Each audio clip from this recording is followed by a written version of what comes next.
అనవసరండి. దాన్ని ఎప్పుడైనా సరిగ్గా చేయబెట్టి తీసారు కదా, మంచిగా దండం పెట్టుకోండి.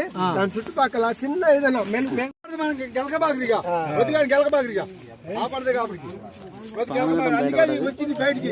దాని మీద కింద ఉండబడి ఓం నమ శివాయ, ఓం నమ శివాయ, ఓం నమ శివాయ. చూడండి పానకట్ట ఉంది. కదిలే మాకండి ఓన్లీ అట్లా ఉన్నాయండి. దాన్ని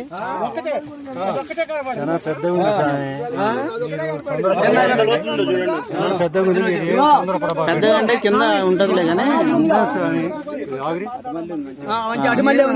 కదిలే మాకండి అట్లా ఉన్నాయండి.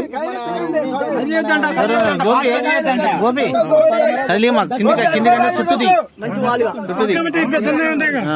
ఏదన్నా మేకుంటే బాగుండట్లేదు. మేకు కదిలిద్దాం చిన్నగా. దాంతో